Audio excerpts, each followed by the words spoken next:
같이 은혜 나눌 말씀을 드리겠습니다. 신명기 10장 12절에서 22절까지 말씀입니다.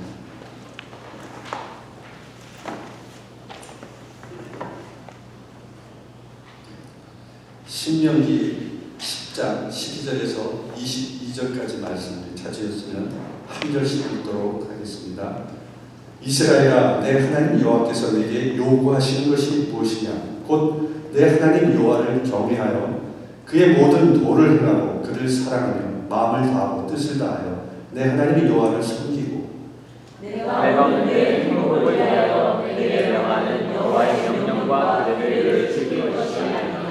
하늘과 모든 하늘의 하늘과 땅과 그 위의 만물은 본래 내 하나님 여호와께 속한 것이로되 여호와께서 오직 그의 조상들을 기뻐하시고 그들을 사랑하사 그들의 후손인 너희를 만민 중에서 택하셨으니 오늘과 같으리라. 그러므로 너희는 마음에 할례를 하고 다시는 목을 곧게 하지 말라.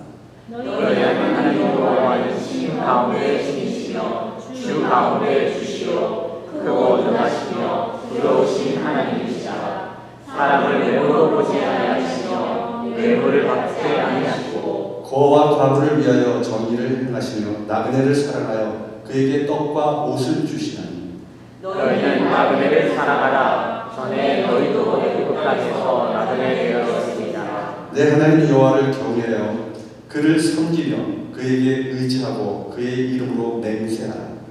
그는 내 찬송이시요 내 하나님이시라. 내 눈으로 본 이같이 크고 두려운 일을 너를 위하여 행하셨느니라. 같이 읽겠습니다. 애굽에 내려간 내 조상들이 겨우 70명이었으나 이제는 내 하나님 여호와께서 너를 하늘의 별같이 많게 하셨느니라. 아멘. 우리 옆에 앉은 사람에게 인사하겠습니다. 주님의 이름으로 축복합니다. 사랑합니다.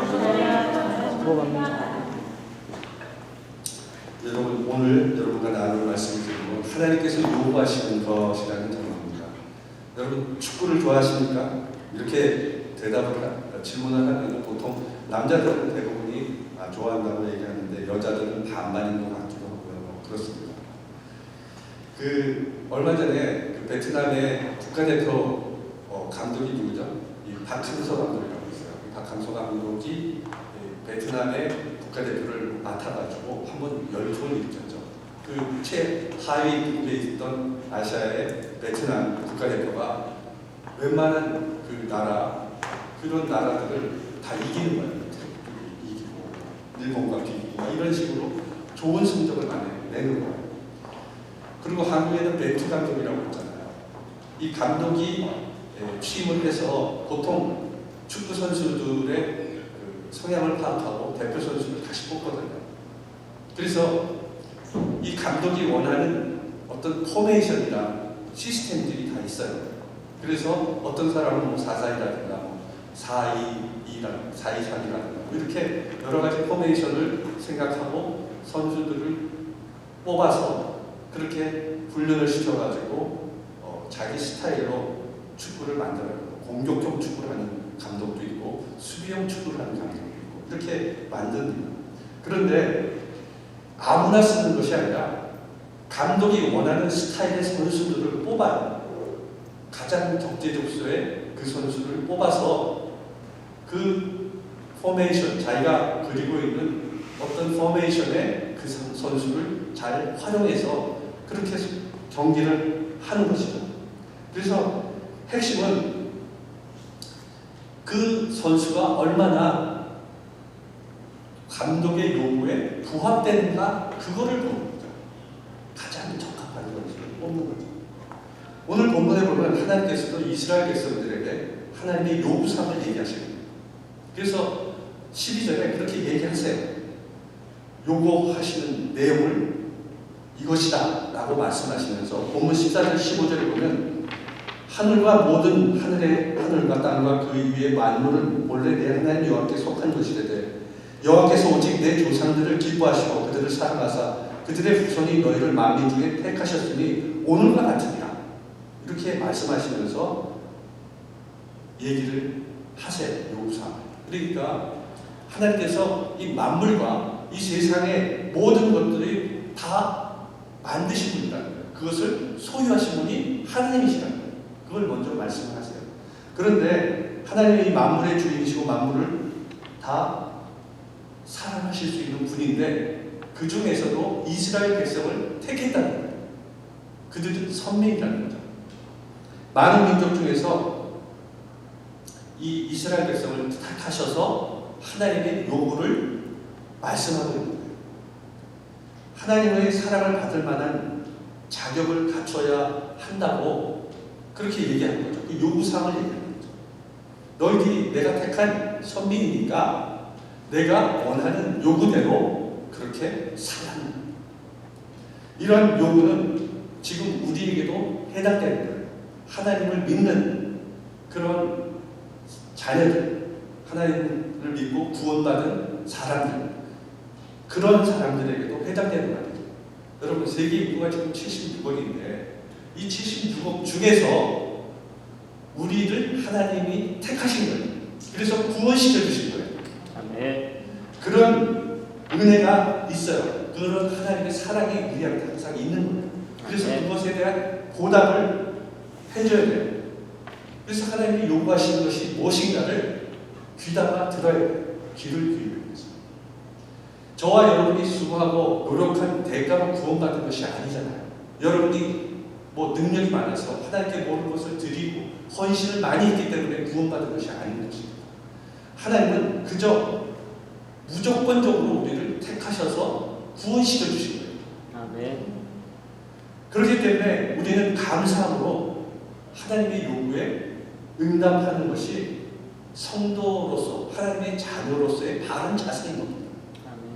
오늘 본문 말씀을 통해서 하나님께서 우리에게 요구하는 것이 무엇인지 여러분과 함께 살펴보면서 은혜를 나누도록 하겠습니다. 첫째, 하나님께서 우리에게 요구하시는 것은 하나님을 경외하라.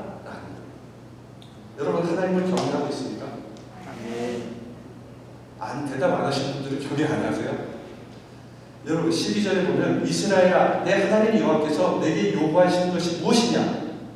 곧 내 하나님 여호와를 경외하여 그의 모든 도를 행하며 그를 사랑하여 마음을 다하고 뜻을 다하여 내 하나님 여호와를 섬기고, 이렇게 말씀하고 있어요. 여기서 경외라는 단어가 무슨 뜻일까요? 경외. 문제적으로 해석하면 공경하는 것과 두렵다는 거예요. 공경하는 그런 마음과 두려운 마음을 가지는 것이 경외심이에요. 그런데 어떻게 공경해야 하는 걸까요? 여기서 경외하는 게 두려워한다는 뜻이 있기 때문에 하나님을 되게 두려워해야 된다. 뭐 하나님이 권세가 많고 능력이 많으니까 그런 것 때문에 두려워해야 된다. 이런 공포심 때문에 두려워하는 것이 아니에요. 누군가 존경하고 경외하는 건 감히 범접하지 못할 그런 분이시기 때문에 하나님은 우리가 생각할 수 없는 그런 놀라운 능력을 가진 분이에요. 무소부재하신 분이에요. 전지전능하신 분이에요. 이 세상을 창조하신 그런 놀라운 능력을 가지신 분이에요. 그런 경외함으로, 그런 두려움으로 경외하는 거죠. 대단한 능력을 가지신 분이기 때문에 존경심을 갖고 그런 사람을 사랑하기 때문에, 하나님을 사랑하기 때문에, 그래서 그런 하나님 앞에 우리가 말과 행동을 조심스럽게 하는 거예요. 존중받아야 되시는 분이기 때문에 말 한마디, 행동 하나하나 그것이 예의를 갖추고 권위를 가진 분에게 해야 한다는 거예요.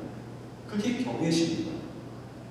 그래서 하나님께서 이스라엘 백성에게 하나님을 경외하라고 요구하면서 하나님을 경외하는 자들에게 나타나는 특징에 대해서 말씀하고 있어요. 여러분, 반드시 우리가 하나님을 경외할 때 해야 되는 것이 무엇이냐면 내 하나님을 경외하며 그의 모든 도를 행하라고 했어요. 도가 뭘까요? 길거리에 가서 도를 아십니까? 그 도가 아니에요. 그 도랑 뭐 말은 한글은 똑같은데 그런 도가 아니에요. 이 도는 하나님의 말씀인 거예요. 말씀. 그래서 우리가 하나님을 경외할 때 하나님의 말씀을 순종해야 됩니다. 그 말씀에 따라 살아가야 되는 거예요. 우리가 경외한다고 그러면서 말씀대로 살지 않는 것은 하나님을 경외하지 않는 거예요. 하나님 말씀대로 행한다는 의미는 두 가지 의미가 있어요. 성경에 보면요, 첫째, 하나님 말씀을 주실 때 순종하라고 했어요. 순종하라. 그리고 두 번째는 그 약속을 믿으라고 했어요. 아멘. 그렇게 두 가지가 우리에게 말씀대로 행한다는 의미인 거예요. 그래서 성경에는 이 성경을 전체적으로 보잖아요. 특히 구약성경을 보면은 구약성경은 역사서와 시가서와 예언서 이렇게 크게 세 가지로 구분되어 있어요. 그래서 성경은 역사적인 그런 관점에서 쭉 써놓은 성경이 있고, 그리고 선지자들이 미리 예언한 예언서들이 있고, 그 다음에 시가서, 뭐 시편이나 잠언이나 이런 아가서 같이 시가서들이 있는 거예요. 그래서 이 40여 명의 저자들이 성경 내용을 기록했는데 이 두 가지로 이 성경 내용을 압축해서 말할 수 있어요. 그게 뭐냐면은 첫 번째가 이 하나님의 명령인 거예요. 그래서 하나님은 우리에게 뭘 하라 이렇게 명령하신 게 있어요. 그것 중에서 가장 대표적인 게 십계명이에요. 십계명.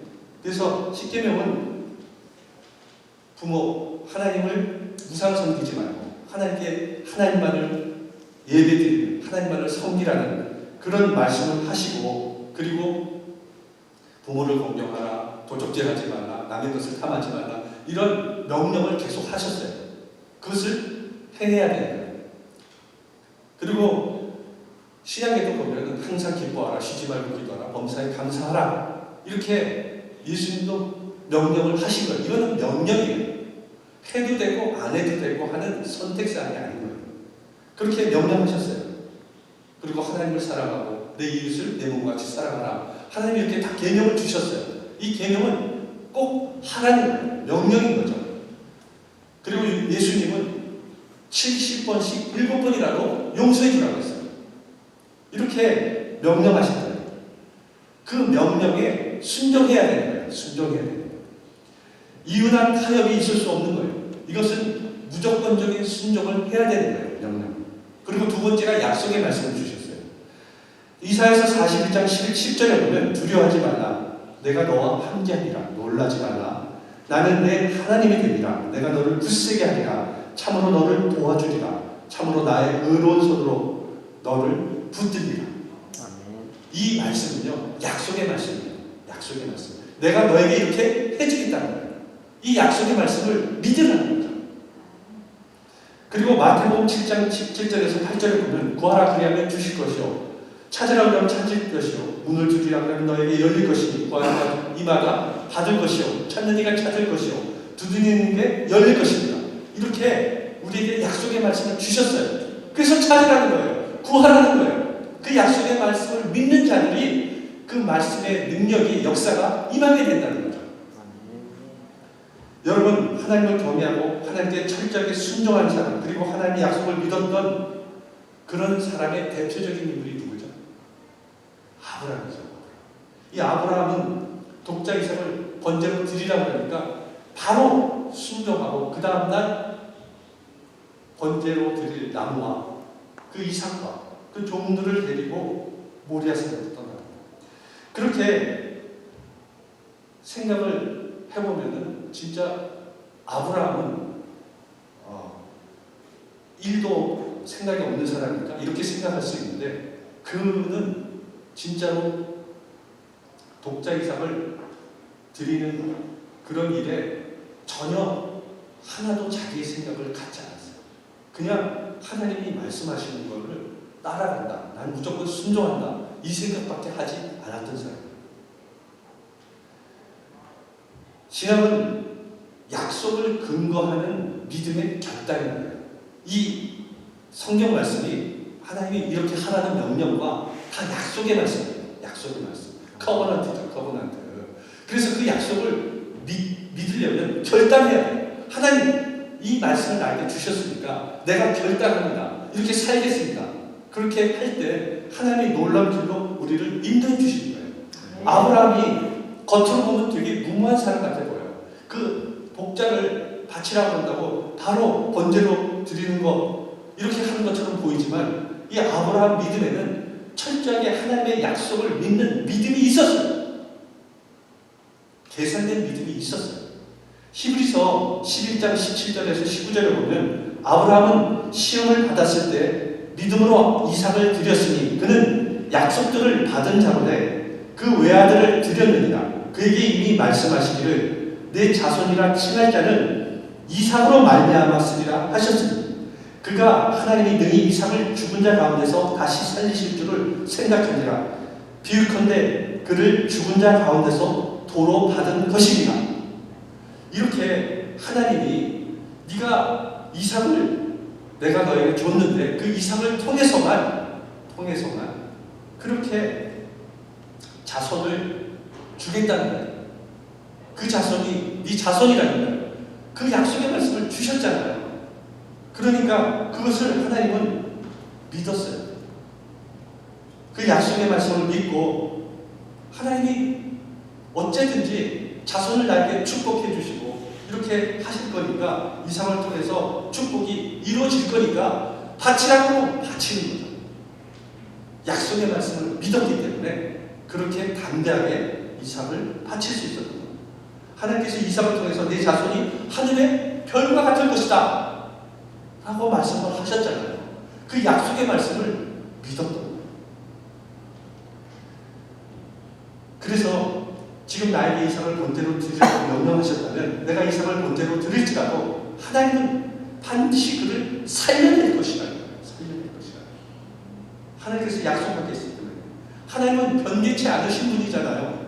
그러니까 그 약속의 말씀을 믿음으로 결단하고 나갈 때 하나님께서 천사를 보내서 그 번제로 드리려는 순간 막으신 거예요.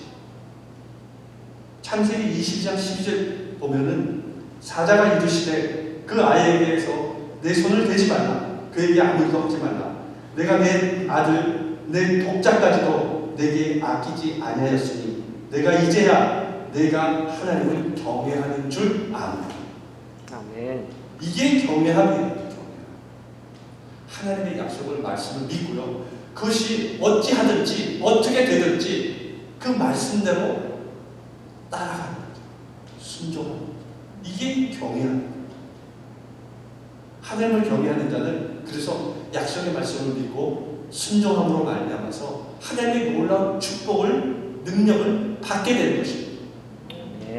왜 우리가 하나님의 기적과 능력을 체험하지 못할까요?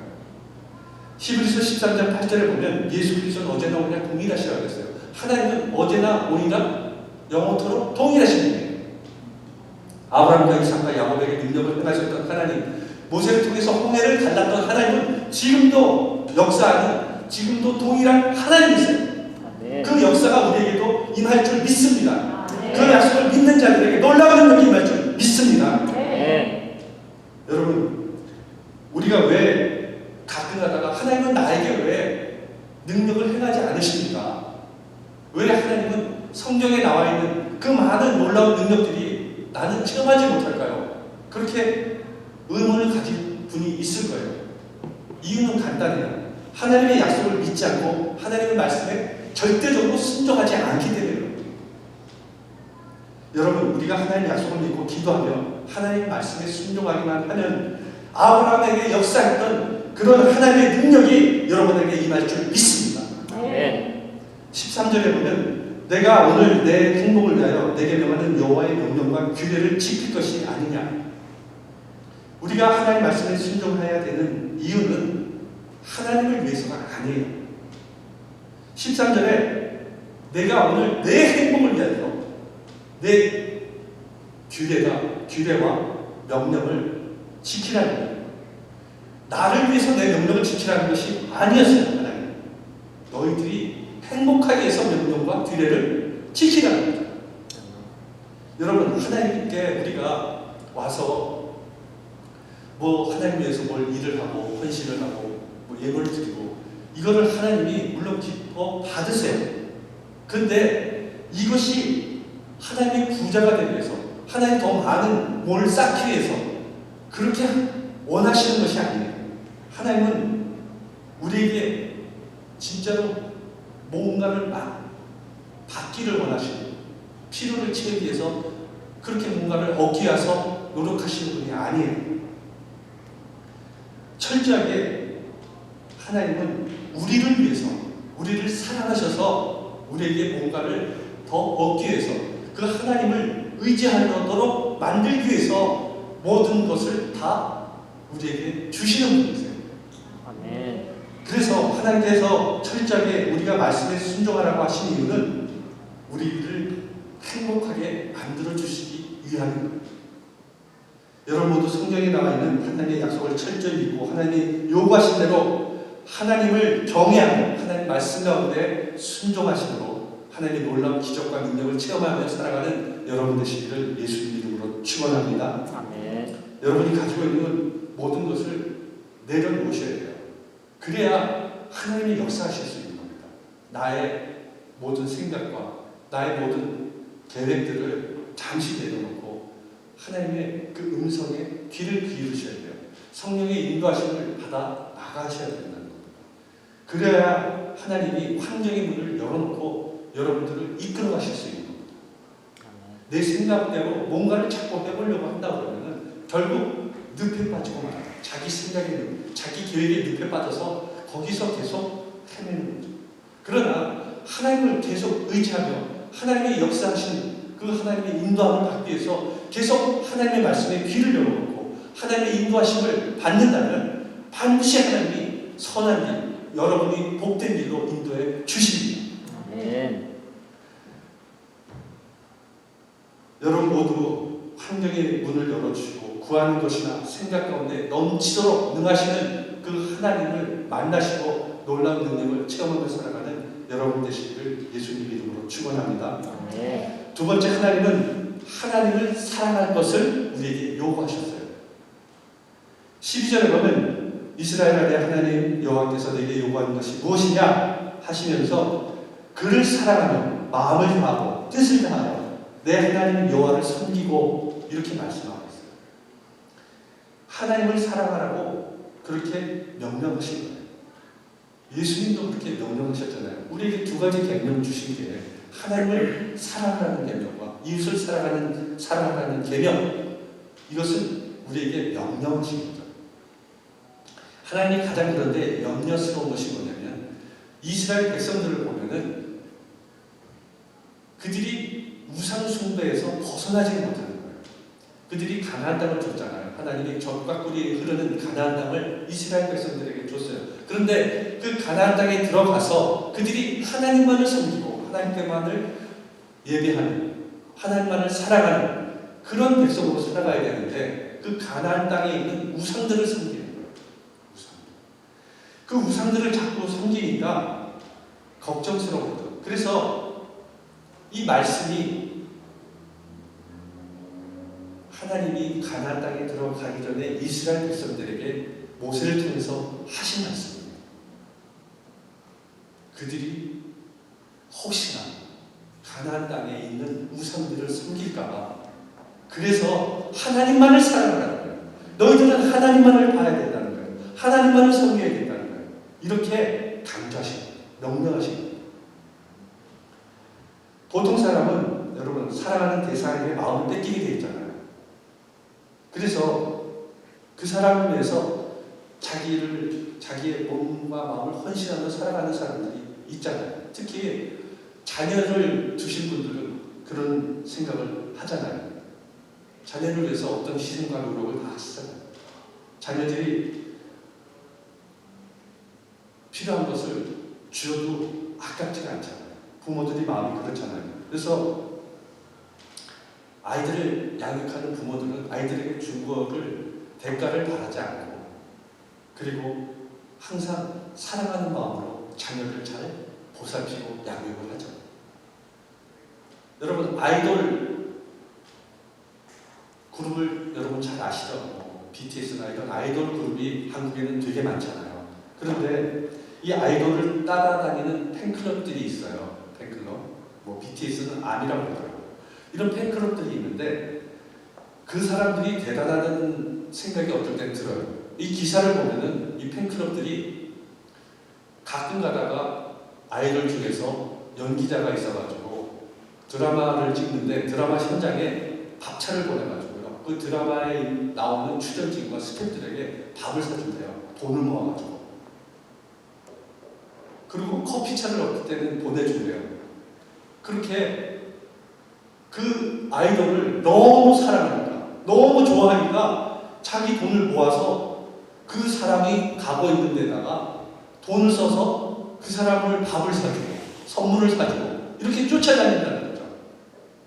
그리고 어떤 팬클럽들은 그 아이돌 이름으로 기부를 한대요.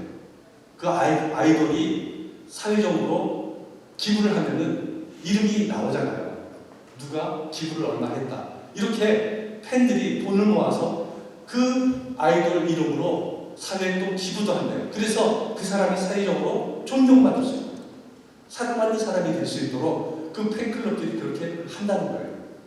여러분, 과연 우리 크리스찬들도 하나님의 자녀들인데 하나님의 팬클럽들이에요. 어떤 면에서는 그렇게 하고 있냐는 거예요. 여러분은 하나님을 사랑하십니까? 아멘. 사랑하시잖아요. 그러면은 이런 아이돌을 사랑하는 팬클럽들이 하는 것처럼 다는 못하더라도 여러분, 우리는 하나님을 그렇게 사랑해야 돼요. 내 것을 드려도 아깝지가 않은 그런 사람들이 돼야 돼요. 그런 팬클럽들이 돼야 돼요. 하나님에 대한. 그래서 우리는 하나님이 드리는 것, 하나님께 헌신하는 것, 이런 수고와 헌신과 노력이 하나도 아깝지 않아요. 그것이 하나님의 자녀로서, 성도로서의 올바른 삶인 것입니다. 우리는 흔히 믿음을 가지고 있다면서도 그런 삶을 살아가지 못하는 경우가 많이 있습니다. 하나님을 위해서 살아야 되고 하나님의 기쁨이 되어야 되고 하나님께 영광을 드러내야 된다. 이러고 그렇게 말을 하는데요. 솔직히 그렇게 살지 못하는 데가 있다는 거예요. 내가 믿음을 가지고 믿음에 대한 그런 것이 세상에 어떻게 살아가야 되는지가 드러내야 되는데 그것이 어떨 때는 보이지 않는다. 내가 하나님을 위해서 얼마나 많은 시간을 드리고 있다. 여러분, 주일날 예배를 드리러 오는 거, 물론 여러분 하나님을 섬기고 하나님을 예배하고 하나님을 찬양하고 하나님을 경배하는 일이죠. 그런데 이거는 우리 신앙의 최소한이에요. 일주일에 딱 한 번 예배를 드리는 거, 이거는 믿음의 최소한이에요. 최소한. 이거는 여러분 하나님을 위해서 드리는 하나님의 영광을 올려드리고 하나님을 기쁘시게 하는 최소한의 것을 하는 거죠.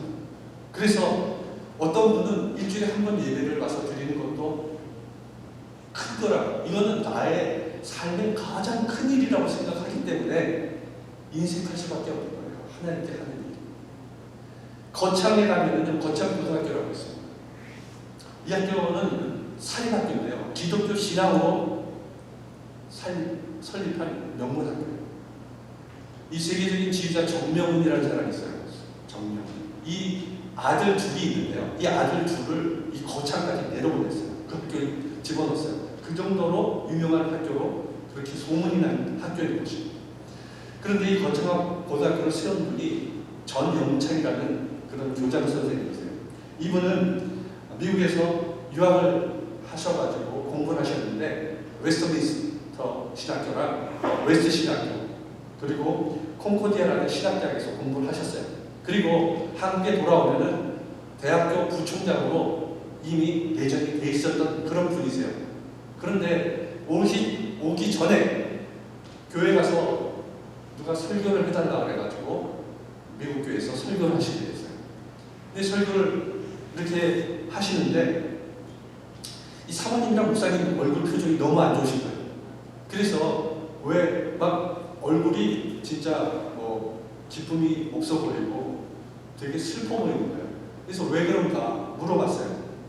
그랬더니 목사님이 장례 교회에서 파송했던 짐 엘리엇이라는 선교사와 5명의 선교사가 에콰도르로 복음 전하러 갔다가 아우카족에 창에 찔려가지고 다 순교했다는 거예요.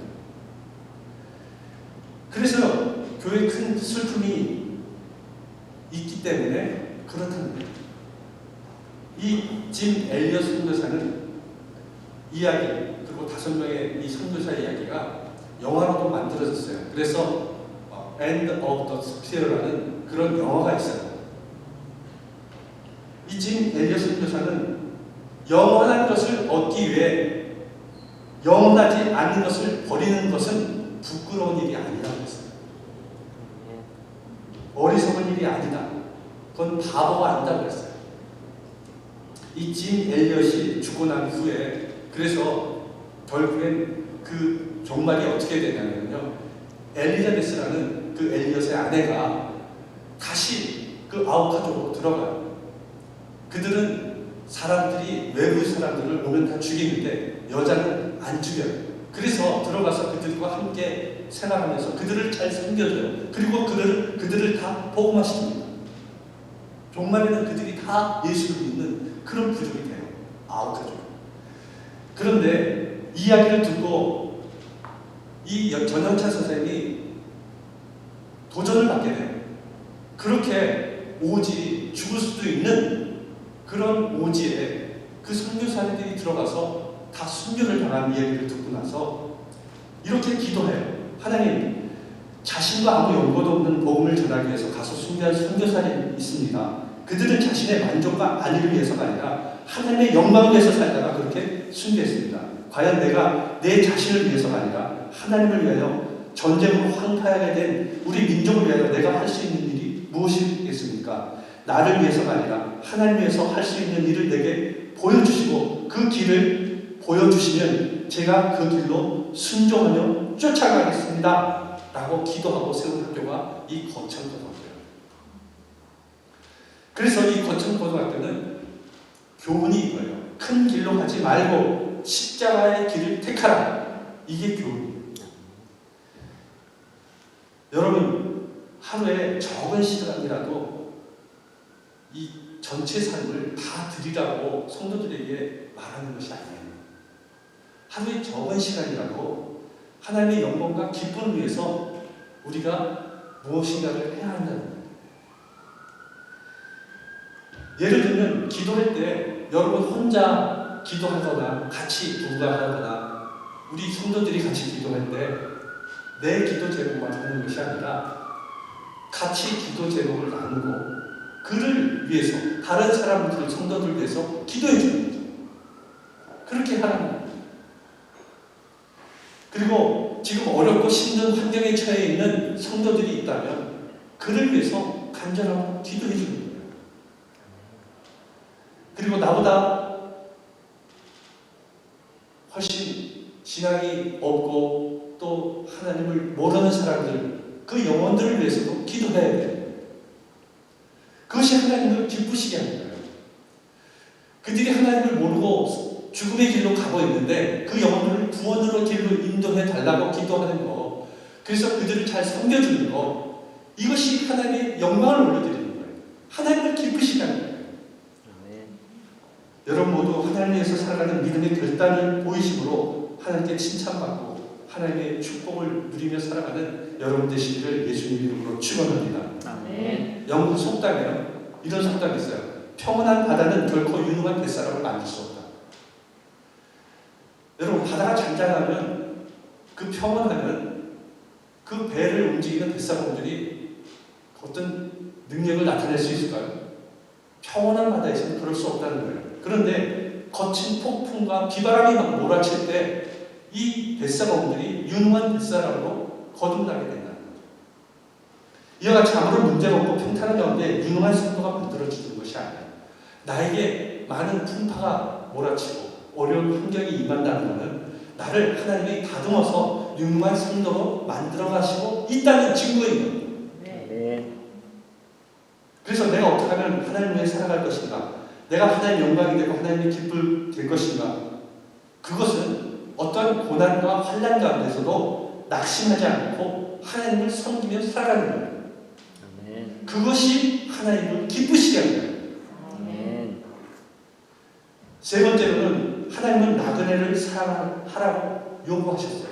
나그네. 19절에 보면 너희는 나그네를 사랑하라. 전에 너희도 애굽에서 나그네 되었습니다. 모세는 이스라엘 백성에게 너희도 전에는 노예였다는 거예요. 너희도 전에는 나라 없는 백성으로 떠돌이 생활하는 나그네였다는 거죠. 그러므로 지금 집이 없이 떠도는 나그네들을 불쌍히 여기고 그들을 사랑하라는 거죠. 그들을 섬겨주라는 거예요. 하나님께서 그들을 사랑하심으로 그들을 섬기는 것이 곧 하나님을 섬기는 거예요. 말로만이 아니라 행동으로 사랑하라는 거죠. 어떤 관념적인 사랑이 아니라 실천적인 사랑을 하라는 거예요. 당시 어떤 사람이든지 이 자기 집에 들인 손님은 그 당시에 기본적으로 3일 동안은 머물게 해줬다는 거죠. 먹여주고 재워주고. 심지어 방문자가 자기 민족의 적대적인 감정을 가지고 있는 그런 사람일지라도 예외를 두지는 않았다는 거예요. 6월절이 되면 각 지역에 흩어져 있는 그런 유대인들이 예루살렘에 모여요. 예배를 드리기 위해서, 성전에서. 그래서 그 예루살렘 사람들은 그 오는 그런 예배 순례자들, 예배를 드리러 오는 사람들에게 방을 내줬어요. 그냥. 그리고 그 내주기에서 표시로 집 문 밖에다가 신천을 걸어놨다고 합니다. 그래서 그 천을 보고 빈 방을 찾아왔어요. 그러고 그들을 그 빈 방으로 모시고 섬겨줬어요. 그렇게 아무런 조건 없이 머물 수 있게 했던 거예요. 결국 이것은 나그네를 사랑하라는 거예요. 오갈 데 없는 사람들을 돌봐주라는 거죠. 어려운 처지에 있는 사람들에게 사랑의 손길을 베풀어주라는 거예요. 남극에 가면 펭귄이 있잖아요. 황제 펭귄이라고 혹시 들어보셨어요? 노란 이렇게. 이 펭귄들은 자기들끼리 모여서 원을 그리며 그렇게 겨울을 지내고 있다고 합니다. 여러분 혹시 그걸 본 적 있어요? 남극의 펭귄들이 이렇게 동그랗게 원을 그리고 이렇게 모여있는 것을 본 적 있어요? 그것을 허들링이라고 해요. 허들링. 남극의 그 세찬 그 눈보라가 몰아치고 그 100km가 넘는 그 눈보라가 몰아칠 때 이 펭귄들은 동그란 원을 그리면서 안에 겉으로 계속 원을 그려가지고 큰 원을 만든대요. 그러면 가장 겉에 있는 펭귄들은 그 비바람을 다 막기 때문에 가장 춥지 않겠습니까? 그 몸몸이 다 얼게 되면은 안에 있던 펭귄들이 같이 붙어 있으니까 그 체온으로 해서 따뜻하니까 자기가 어느 정도 따뜻해지면은 밖으로 나온대요. 안에 있던 펭귄들이 밖으로 나온대요. 그리고 가장자리에 있던 펭귄들이 안으로 들어가요. 그래서 몸을 녹인다는 거예요. 서로 이렇게 도와주는 거죠.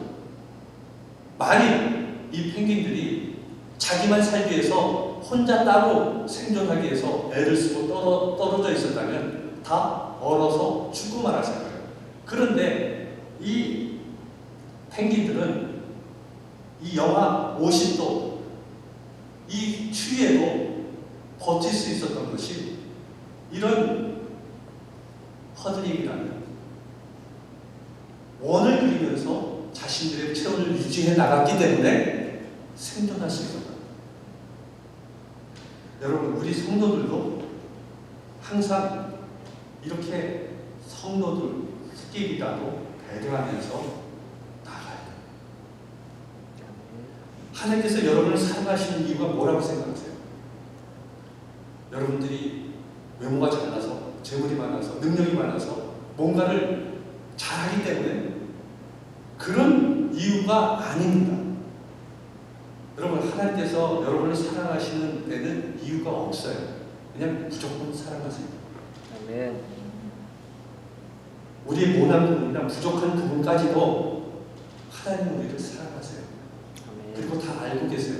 하나님 우리 머리털까지 세신 바 되신 분이기 때문에 여러분 지금 어떤 삶을 살아가고 있는지, 어떤 것이 부족한지, 어떤 것이 고민인지 다 알고 계세요. 그러나 하나님은 거기에 조건을 달지 않으세요. 너는 이렇게 했기 때문에 안 돼! 라는 조건을 달지 않으세요. 그냥 사랑해 주세요. 우리가 이런 하나님의 사랑을 받은 자라면 이웃을 사랑으로 섬겨줘야 한다. 배려할 수 있어야 돼요. 여러분 교회 생활을 하다 보면은 마음에 안 맞는 사람들이 있어요. 꼭 그 사람을 보면은 같이 밥 먹다가도 딴 데 가고 싶어 하는 사람이 있어요. 그런데 여러분 그렇게 밥 먹다가 그 사람이 오면 도망가지 말고 그래도 섬겨주라는 거죠. 사랑해주라는 거죠. 그 사람이 도망가고 싶은 사람이 좋아서 글로 갔을까요? 싫어도 사귀려고 갈 수도 있는 거예요. 상대편 입장에서 생각을 하셔야 돼요. 항상. 우리는 그렇게 편협한 생각, 갇혀있는 생각으로 살아서는 안 돼요. 항상 너그러운 생각, 선한 마음으로 섬기는 마음을 가지고 살아야 돼요. 하나님께서도 나그네를 사랑하라는 마음은 여러분 나그네가 여러분 언제 봤던 사람입니까? 일면식이라도 있던 사람입니까? 그런 사람들이 아니에요. 나그네는 생전 보지 못한 생면부지의 사람들이에요.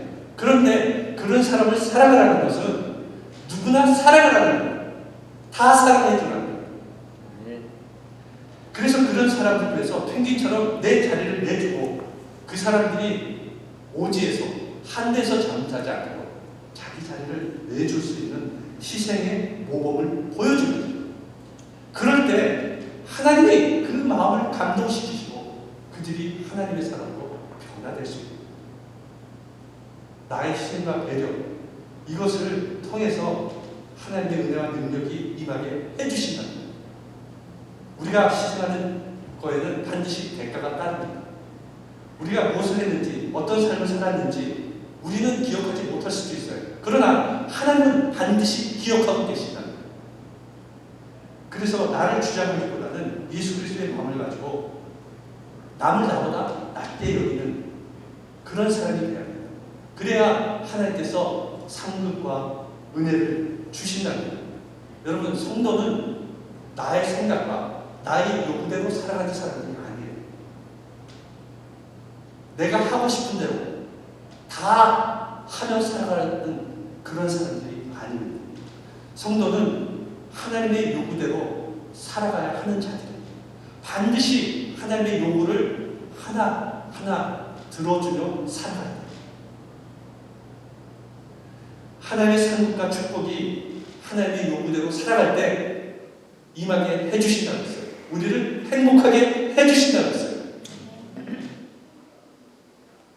여러분 하나님 뜻대로 하나님 원하시는 대로 하나님의 영광과 기쁨을 위해서 살아가면 하나님이 반드시 우리의 삶을 책임져 주십니다. 아멘. 여러분 모두 하나님을 경외하고 하나님을 사랑하며 나그네를 사랑하시고 하나님께서 우리에게 요구하는 것을 다 이루시고 하나님이 주시는 능력과 은혜와 복된 삶을 살아가는 여러분 되시기를 예수님 이름으로 축원합니다. 아멘. 기도하겠습니다.